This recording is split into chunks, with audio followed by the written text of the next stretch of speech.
Fisheye lenses. What do they do? Today we are going to ask the questions: can a fisheye lens make a straight line curve? Can a fisheye lens make a curved line straight? And can a fisheye lens keep straight lines straight? So to start with, I take a picture to the left and middle and to the right, and then I use Adobe Illustrator, the perspective tool, to create a little panoramic view. You may already know how zooming in will take a small slice and enlarge the view of it. It is important to note that while a fisheye lens allows for a much larger slice to be captured, it does this in a way that looks very different than if we were to back up or zoom out.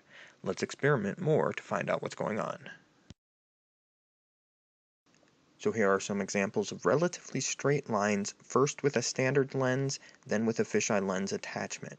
Take special note of what areas of the picture are distorted and which direction they bend. You may have noticed how the straight lines that are near the edges, the top, bottom, left, or right, are bending away from the center.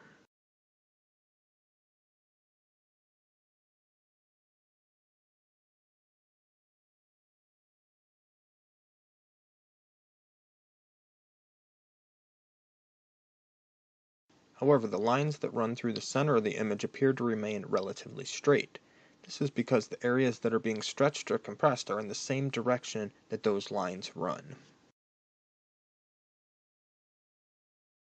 With the standard lens, straight lines will almost always remain straight. They can run through the center, or they can run down any side or any odd angle and still appear straight.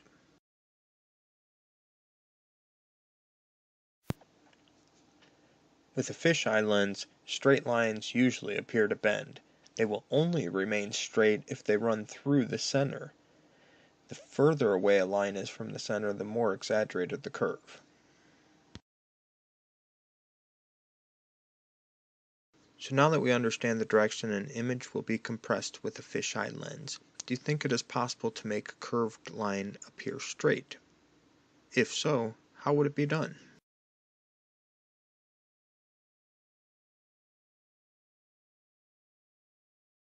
If you said yes, you are right. We can make a curved line appear straight if the curved line is running close to the edge. This is not seen very often, as it is a little tricky to pull off. This commercial is one of the hottest videos on the internet and seen by millions around the world on television. Armchair viewing redefined is how Toshiba is promoting its new flat-screen TVs. But where do you find someone who can fly an armchair to the edge of space, shoot it in high definition, and recover the cameras wherever they land? Oh, it just sounded like a fun mission. Let's go ahead and do balloon fill. Toshiba turned to a Sacramento man with years of experience flying science experiments high above the earth. They mentioned a chair right in the very beginning, and the only hesitation when I emailed back was that there'd be no person in the chair.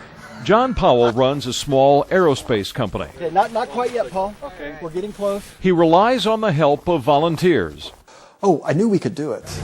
JP Aerospace built the platform to carry the chair and video cameras under a large helium balloon. Made it. On a weekend in October over northern Nevada, they flew an armchair to the edge of space. Not once, but 4 times. But the footage came out so stunning, they didn't think anyone would believe it. So they showed the real chair and us actually launching it, so people would know it's a real chair up there. A movie director and film crew took charge of the actual photography. The director directed Batman, one of the Batman movies, because it had a real movie production feel to it. But there was no guarantee that the cameras and this video could ever be recovered. There's a high wind and it lands 600 miles away, or it lands on a mesa you can't get to, or it rains and you can't fly. At 50,000 feet, it was 90 degrees below zero. Higher up, electronics can overheat because there's no air for cooling. Because sometimes the camera will freeze up during one part of the flight and melt down in another part of the flight. Space Chair survived the 1.5-hour climb to 98,000 feet. It broke up on the return to Earth. The cameras and video parachuted to the ground, landing within 12 miles of the launch site. This has just been into space. And with the TV ad campaign already booked, failure here was not an option. And literally millions of people around the world get to see our work. And so we're just real jazzed.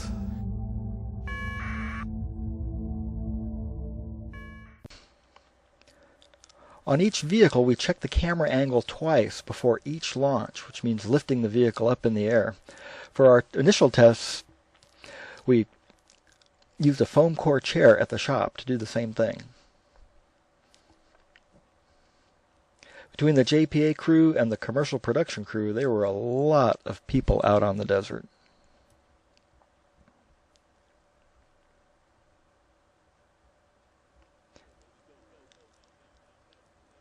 Okay, this is the first launch.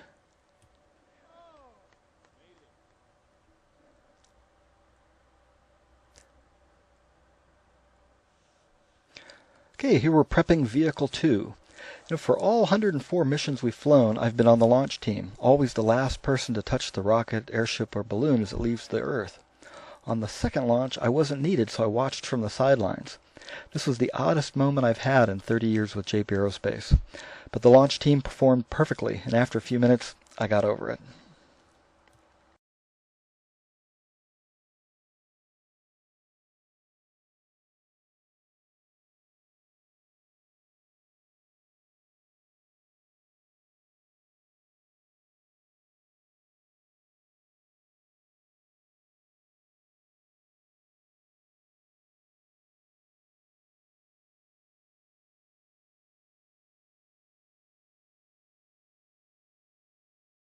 On two of the launches, we all had to hit the deck to get out of the camera shot.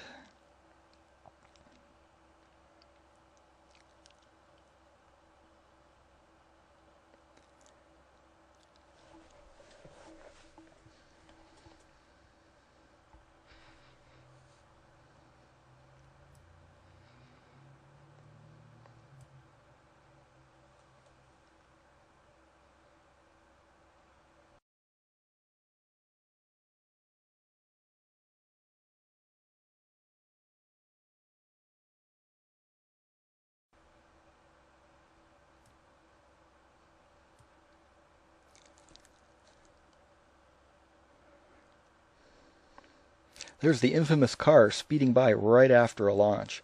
The dust completely covered the camp, although it did make a great shot for the commercial.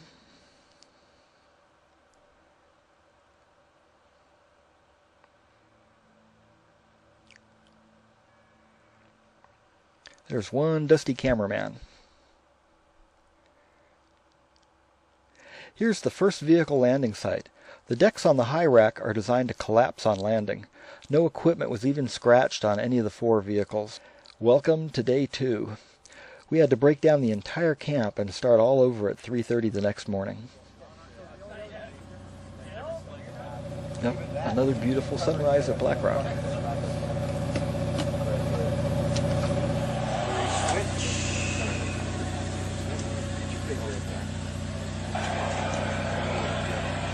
Say hi. Another day, another checklist. We recorded the launch from every angle we could, but we had to have our cameras outside the commercial camera's field of view.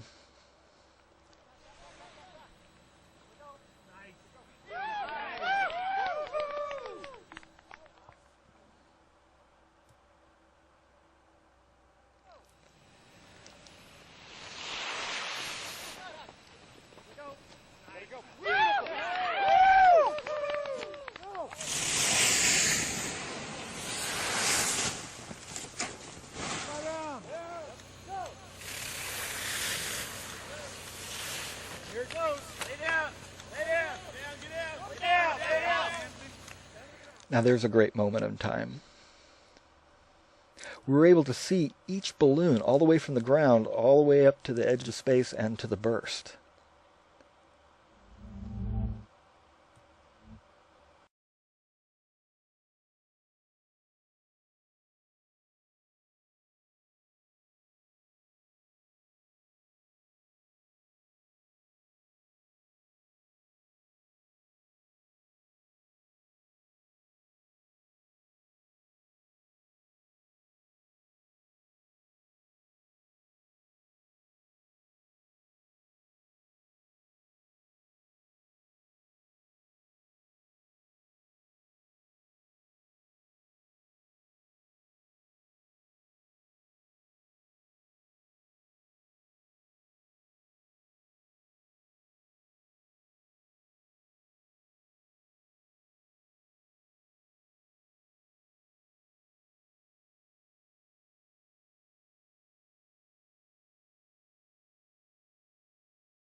Oh, would you look at that? Yeah, well. Would you look at that? Yeah, Oh my gosh, just look at it. Just look at it.